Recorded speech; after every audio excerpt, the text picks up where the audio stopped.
I'm Anissa. I'm Nushy Rose. Hi, I'm Monah, and welcome to episode 71 of Ethnically Speaking, the show where we discuss everything affecting the UK's highly melanated communities, from pop culture to current affairs and everything in between. We always keep it 100, and today we'll be talking all about handling rejection. A Twitter user named Aussie Tommy tweeted that Piers Morgan and Meghan Markle is a macroscopic look at what happens when you reject a man who cannot handle rejection and uses everything in his power to obsessively try to discredit you. Sociologist Shiv Viswanathan suggests that the reason why men handle rejection so poorly is because they feel anxious and threatened by women as they become more dominant in traditionally male spheres. Do you think that men handle romantic rejection differently from women? If so, why do you think that? Are men more likely than women to seek revenge after they have been rejected? What are our thoughts? This is a tough one because although I think there are clear differences in the way men and women handle rejection, I do want to give the disclaimer that I think the way people handle rejection is usually down to their personality more than their gender. I would like to say that. But however, I do feel like the way that men handle rejection, I think it's completely different than the way that women do. I think men are typically used to getting rejected more. Like women are usually like kind of saying no because they approach more. And I think that comes with its pros and cons. So the pros of being rejected more is you shouldn't really feel that upset about it. It's like, okay, you win some, you lose some, move on to the next. But others, I think the con of it is if you're continuously rejected or rejected by someone that you think should take your advance, you know, it might rub you the wrong way, or this might be the straw that broke the camel's back, this particular rejection, and you might just go off. So that's, I guess, what I'd say. There's almost pros and cons to that whole rejection thing. My general thing is I think that men are very petty in general. So outside of rejection, I think they could seek revenge for many, many, many things. And it's just very petty, you know. They like to talk about how women may talk a lot, but men talk a lot. And it's usually bad-mouthing women. It's not particularly positive things. I don't want to generalise. I will say some men. And so what you typically find, and I think everyone's experienced it, you know, a man may approach you on the street. You may say, you know what, no thank you. And their immediate reaction is to begin to discredit you. They're going to tell you that you're ugly, that nobody wants you anyway, they're going to act all crazy and aggressive. And you just think to yourself, oh my gosh, all I said was no. And if you had said no to me, I wouldn't have got so crazy. And so I think it's just a bruise of the ego. And so whenever there's a bruise of the ego, they feel like you almost have to have a bit of a get back to almost equal out that bruising. So yeah. Yeah, I agree with you. I think, like, kind of like what you said as well, one of the reasons that men get rejected more, and so maybe we see the reaction more, is because they approach more. Like, I don't think it's always gendered. I think maybe that's gendered to the way that we, like, chat people up or approach people. But I think that men seeking revenge will happen because they're in more situations where they would need to where they might desire to seek revenge. But I also do think that maybe the styles of revenge, maybe we all seek revenge in different ways. And maybe, again, that's gendered. Like, I don't think that men will seek revenge more, but they do it in a more visible way. Because the way that headlines might break or stories will be told, the type of revenge that we hear about will be those kind of visible things which have to do with masculinity, or to do with kind of, I don't know, like, I hate to, again, it's that thing where you're like, I'm not saying all men are violent or all that kind of stuff, but I mean, statistically, they are more all of those kind of behaviours than women are. And so those are things we hear about because they're much more extreme types of revenge. Whereas I think, you know, again, it's also gendered. Women are obviously like taught to or conditioned to objectify themselves. So a type of revenge a woman might do is like put up a thirst trap on Instagram, or like make sure like if she's going to be in a situation where she sees the guy or girl, that she's, you know, looks really good, because that's how we're taught to value ourselves, whereas men are taught to value their sort of strength and masculinity and all those things. So it is gendered in that sense. And so so I just think there are different types of revenge that we all take, but it's just to do with the types we hear about, which make it seem like men are more likely to take revenge. I feel like this one is, I do agree with what you said, Nushy, actually, yeah. I do feel like this one is a very, very, it's one that has like an umbrella of issues that come underneath it. Because one of the things that I feel is that there's definitely when men are rejected, it seems to be a thing that attacks their sense of masculinity. And because of this imbalance, they feel like they need to kind of balance out the scales, and they feel threatened or whatever the case may be. And then I wouldn't say they're more likely to, but you hear in frequent cases that they lash out. Like Anissa said, you begin to get insulted and just all this unnecessary verbal abuse. Now, there is instances where it turns into physical abuse, it's turned into violence, and in some really unfortunate cases, people have lost their lives. More specifically, women have lost their lives, right? From men being rejected. Now, you have to ask yourself, when it gets to that extreme, what is the root of the problem? And I think that you can't really sit here and talk about a balance of, okay, well, men do get rejected and they might act in a certain way, but as do women. It's not on the same scale. It really isn't. To the fact where women have to resort to giving out fake numbers, or they have to kind of just like go along with it because they don't want to be hit with any potential consequences. I think that's really, really damaging. And this idea of men always winning, like we live in a generation now where women don't actually seek as much validation from a man. And like I said earlier, when I pitted out the question, women entering places which was traditionally male dominated, it does threaten them, and it does kind of change, if you want to say, the natural order of things. So men being rejected comes from the consequences come from a very, very dark place that I don't think people are really ready to talk about, because being equipped to deal with rejection is something that we should all have. Yes, it stings. Yes, it's a bit salty, because I don't think that you would say anybody would be like, oh, was you rejected? How was it? Yeah, it's all right. I mean, some people are able to bat it off, and that's fine. But it does sting, it does sting. But it's fine. It's character building. But having this narrative of when men feel like they are entitled or they are obligated. No, you're not. You're not obligated and you're not entitled. You ask the question, can I have your number? Would you like to go out with me? I like what I see. Do you like what you see? Are you interested? Whatever it is, you're asking a question, and you should be prepared to know the answer to whatever you're asking is 50-50. It could be yay and it could be nay. Either way it goes, you are not entitled to make someone else feel like they're obligated to say the answer that you want to have. It just doesn't work like that. But some men can't handle a no. That's what I'm thinking. They can't handle. They can't handle. And that is a massive problem. But even as you were talking, you mentioned something about rejection, threatening their masculinity. And that just made me think to myself, honestly reflecting within Anissa, if I got rejected, would that threaten my femininity? I was honestly thinking about that. And possibly, yes, I could not even imagine what it would be like if I went and approached a man and he said no to me. I would just be floored. I wouldn't then be threatening or because I think I'd be so humiliated I'd probably have to melt into the floor.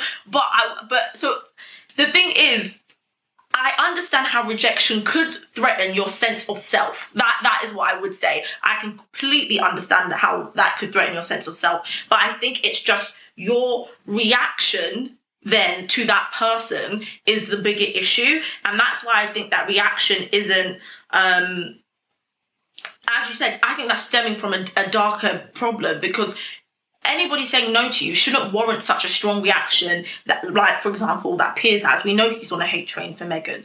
And this unnecessary behaviour that he has towards Meghan, it's just so unwarranted, and it's just confusing. And I don't think anybody saying no or dismissing your advances should warrant that behaviour. So then I think that's not even, that behaviour for me isn't even a demonstration of rejection. It's just, it speaks to a bigger thing. That's what I'll say.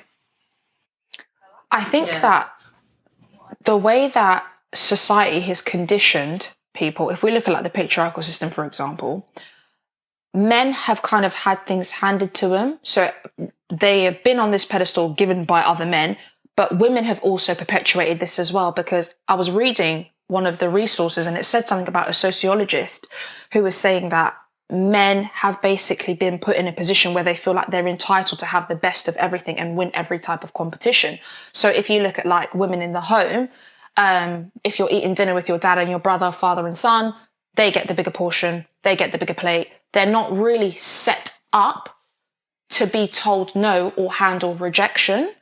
And when women are rejected, they kind of like internalize that and they begin to think that it's a me problem. So they might think, okay, well, maybe I'm not pretty enough, or maybe I did something wrong, or maybe they were in a situation where they were talking, because rejection comes in different forms.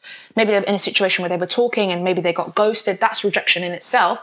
You begin to internalize and start thinking, oh my gosh, like, what did I do? It's only now, you know, with the rise of like Meg the Stallion, the City Girl, Sweetie, whoever, you're starting to kind of like reform that narrative and be like, I'm a bad bitch anyway, like he lost out, which is good because it's empowering, but understand that that's come from a place where we're trying to revert that internalization and thinking that you're not good enough based on someone else. And I do think that stems down from to society as the way that we're conditioning people. Does that make any sense?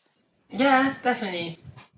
Like, ages ago, I was reading this thing, which, I mean, it's like going back a few years, but it was to do with, and it's good, it does make sense, but it was to do with the way that when, like, the Soviet Union collapsed, male violence in all of that Eastern Bloc, like, surged against women, and so you saw huge growth in domestic violence, huge growth in, murders of women, and so on, and even men to men. And so what the kind of research showed when people began to question why this was happening was to do with the kind of insecurity, like the positional insecurity that men then faced. Because the Soviet Union, although it was to do with kind of, I guess, in a sense, like gender equality, it was at the same time, it did kind of still entrench almost like traditional gender roles, you know, like you have like the strong Soviet man, for example, and kind of the nice, strong, but kind of docile Soviet woman. And so because those things have been so like stabilized within all of those societies, as soon as it kind of liberalized and opened up and people could basically have much more agency over their own jobs or lives or whatever that meant, like the key thing there was actually that women were liberated. And women had choice over their lives for the first time, where men, in a sense, always had been kind of where they were. And the male reaction to this was to then start, being more violent towards women and so on and so on and so on. And so that, I think that kind of study, like, is still, we can still translate it like this conversation, which is like, as you're saying, like, as the norms are changing, as things like we don't even understand or can't see, but we have been supporting all the time through the way we interact or behave or talk or present ourselves. As those things happen, men are automatically, it's like a trigger for them. Like, they become much more aggressive. And I think, like, the whole rejection thing is part of that, because if you, as you say, that if you're entitled to believe without even knowing you're entitled, because you've always grown up in this way, that people should always say yes to you, the automatic reaction is to crush that threat. And that, in this case, the threat is the woman. So either you're going to destroy her or you're going to get revenge some other way. But it's to do with all these other processes that are going on behind the scenes, I think. And you see it just replicated across politics and everything. An example of what you've said, Nushy, for me, like I said, I worked in a school. The sexualized behaviour from male students towards female staff is ridiculous, and I've experienced this firsthand. But what is even more ridiculous, or should I say even more ludicrous, is the response that some schools have said to staff that they should basically demonstrate. So if you have sexualized behaviour from, and I'm not saying all the schools I've been in, but quite a few of them, the message that you get sent is that what you should do is kind of like fob it off. Don't really give it any energy. Don't really give it any time. You don't want to like encourage this behavior by giving it your attention. So just kind of fob it off. And I think in my head, but do you know what response you're challenging by fobbing it off? Why are you afraid to challenge that behavior? And I've asked this question before at like behavior management sessions, etc., etc. And what they say is that you don't want to infuriate the student, or you don't want to put them in a position of shame and then have the situation escalate. Now, although I understand what they're saying, what I feel that they fail to realize is by you doing that, you're actually sweeping it underneath the carpet, because what you're saying is a female being uncomfortable is okay as long as the male doesn't feel that he is being challenged, he doesn't feel shame, his ego isn't being crushed. Even things where it's like, pull them out or have like a one-to-one conversation. Don't make an example of them in the class. And I hope that it doesn't seem that I'm being unprofessional, because I do understand that this is a student. But first and foremost, if you've done public disrespect, and I mean, there's been some real outlandish comments that you'd be like, what the hell? Talking about the size of butts, asking stupid questions where, for example, I teach English, but asking me questions about the reproductive system, how does sex work? Really, really inappropriate questions. I think that, maybe you should be made an example of, so that other boys take note and know that behaviour is inappropriate and it won't be tolerated. Because like I just said, fobbing it off almost seems to be a bit of a tolerance. But right there is an example of how the male ego is so heavily protected, even from a young age. How do you not expect this to be a social condition and think that these boys are not going to be the men that are walking around in our society? And when they are rejected and told no, because no isn't tolerant. So when they hear a no now, because they haven't heard it or they're not used to it, they're not equipped to deal with it. And now they're like, oh, no, yeah, I said no. That is a lot to think about, Monah. Sorry, I'm taking it all in, because even bringing it back to school, and I went, yeah, you're right. Like, I'm really downloading all of it. And I completely agree with you. I think the sweeping under the carpet does the exact opposite, in that actually, I think it makes the problem worse. Like, it just makes the situation completely worse. And that dynamic is now playing out itself in the scenario of romantic rejections. I feel like I've been enlightened. Sorry, I'm just pondering on it. Snaps for days.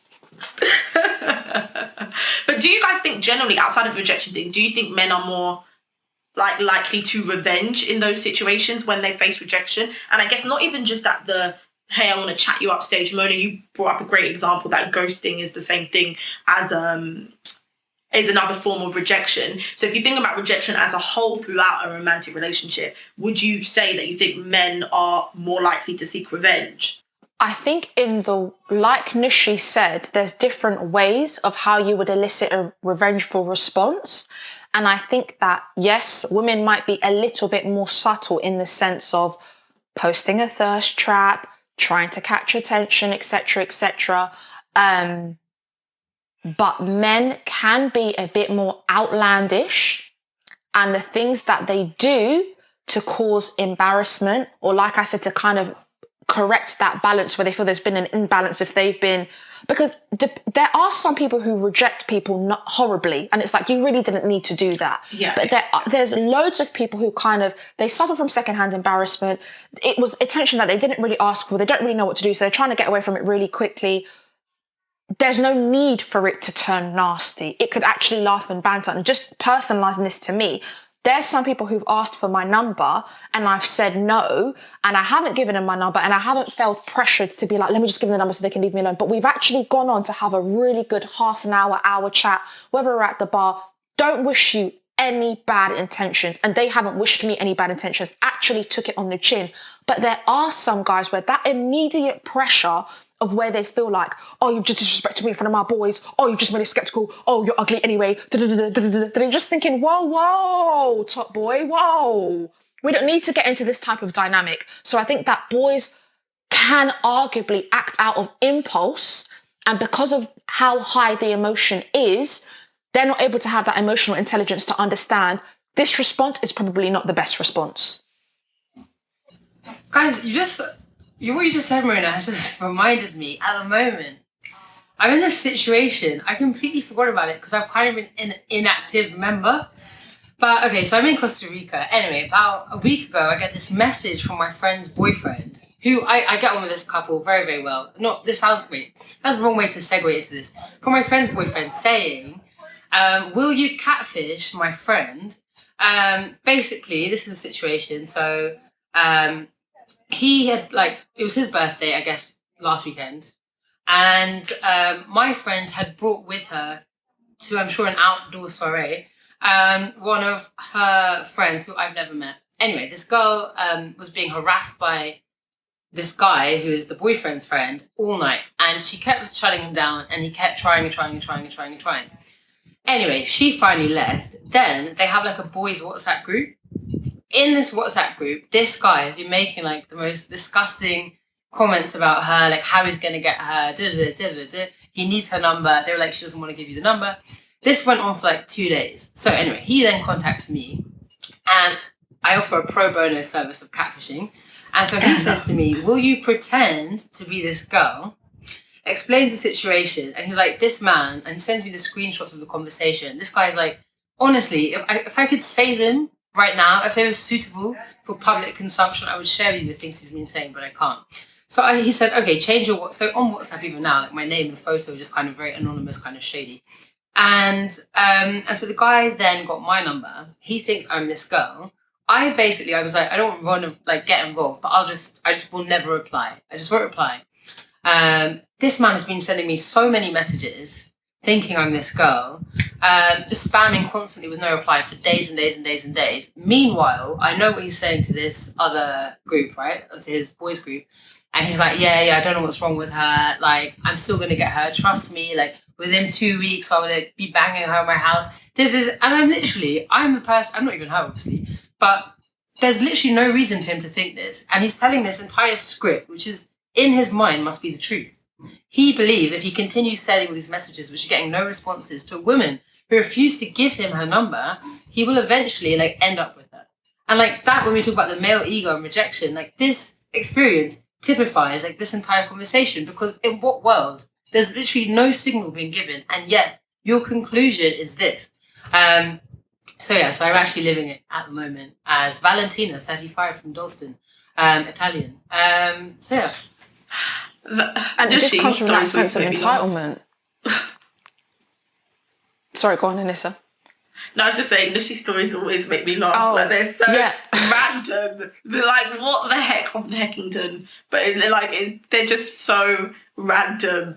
But do you know what, Nushy? That's a great example of that rejection thing, because also persistence. I think men think sometimes when you say no, and I say some men, again to generalise, they think, well, that means I have to try harder. So it might not be a violent outrage or I'm going to take you down kind of revenge, but it's almost another behaviour creeps in where it feels well, what I'll do is I'll just wear you down. So I will just be so persistent. I'll be so in your face. I will wear you down to the point where at this point now you are just broken by all my efforts, and then I can swoop you up and do as you please. And that for me is a form of behaviour when a man is rejected that I don't usually see women do, because I feel some forms of rejection you could say, arguably, okay, maybe I see women do it, whatever, but I don't see women be as persistent as, in my experience, I haven't seen women be as persistent to the point where they're going to try to wear you down the way a man does when you say no.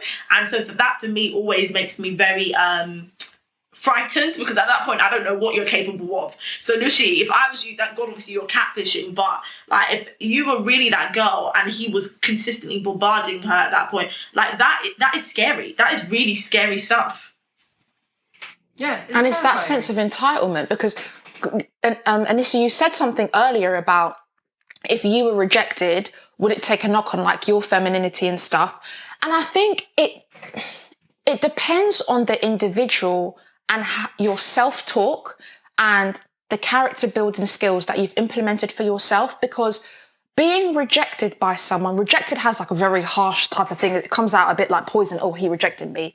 But when you say rejection, there could be a multitude of reasons as to why you've been quote unquote rejected, or we'll just say passed. Let's say passed. Sounds a bit nicer. It's been a reason why you've been passed. You know what I mean? That person could be in a relationship, you don't know. That person could be working on themselves. That person could not be wanting to be in a relationship. They could have got out of something serious. That person could be figuring out their sexuality. That person could be going through so much. The past rejection might not be based on you. How big-headed would you have to be to sit back and take every single rejection as, what? They rejected all of this? What? If you rejected me, then I'm not as feminine as I think I am. My femininity doesn't really work like that. Aside from femininity, no one's above anything. Because when I go into a workplace, right, and let's say I want to be a beauty advisor, I have previous background of being like a beautician and working with different makeup counters. If I went for this job role that I really, really wanted and I didn't get it, I wouldn't sit there and think, are you joking me? My femininity's being, targeted right now. I'm a female. I can apply makeup. What are you talking about? It's a bit like, hon, maybe you're just not the skilled person for this job role, and that's fine. That's okay. And it's the same thing when it comes to like dating and stuff. You might not be. You like what you see. You don't know if that person feels the same. And again, like I've just given some examples, it's not just about the physical appearance, but to jump straight to that, I think is a tad bit immature, and to feel less like a man because you didn't pull a girl makes me think, well, where you seek your validation from is external when it should be internal. So that sounds like a you problem. Self-projecting onto other people is a you problem. And seeing the effects that it has on people is really, really worrying. And the fact that people are willing to tiptoe around this just so that the male ego is protected, I'm thinking, come on. I want to agree with mostly everything you say, Monah. But I do feel as if, like, I can't 100% agree because I don't know. For me, in my mind, I'm thinking it's just the fear of the unknown. So if I knew what it felt like to put myself out there romantically or approach a man and he said no, I'd be like, oh, that's fine. Because I have never done so. And so in my mind, I've never been, well, not to my knowledge, I've never experienced, because I don't shoot any kind of shots. I'm one of those people, I don't shoot shots. That way I don't get any shots. I do not. I just sit and I just wait. And I wait for you to approach. If I like, I like. If I don't like, I don't like. But the point is, so because I've never received that immediate rejection in my face, I don't know how I'm going to react. At least for the first time, I don't know how I'm going to react. I'm hoping that I would react in an appropriate way and it wouldn't be like, oh my gosh, what's wrong with me? Even though I don't think it would be that. But do you know what I mean? Like, I don't know. It's fear of unknown. Speaking honestly, I don't know. But I'm not going to lie and tell you I'd try. That'd be an absolute lie. I'm still just going to sit and wait. What about like breakups though? Because they're the same thing, right? So if have you been broken up with or broken up with somebody and then their response has been different if you've broken up with them, or more vengeful than when someone's broken up with you? Yeah, I feel like men are just petty in general, as I said. So I feel like every time you decide to separate from a man, it's never smooth sailing. That's what I feel like we could speak about this forever, but to go on one last point, I'm literally, because there's just too much going on. I love this type of talks. I have actually shot my shot. I'm happy to go after what I want. I have been rejected, puts a bit of hair on your chest, gives you a bit of character building. You dust yourself off and you keep it going. I genuinely think it's good because it's, like I said, I look at everything kind of on the same level field. Applying for jobs, shooting your shot, it's all kind of the same thing, innit? So I just feel like it puts hair on your chest. But thank you so much for watching and listening to Ethnically Speaking. Let's definitely keep the conversation going. Very interested to see what your thoughts are. Have you ever rejected somebody and have they handled it really badly? Let us know in the comments down below. For a summary of everything that we've spoken about today, head over to the unitedmelaningroup.com/ESO71. There's a link in the description below. If you're watching on YouTube, don't forget to give this video a thumbs up, subscribe to our channel and hit that notification bell so that you don't miss a thing. We will see you on Wednesday where we'll be talking all about cryptocurrency. I'm so excited. But until then, wear your masks, wash your hands, keep your distance, and most of all, stay safe. Bye.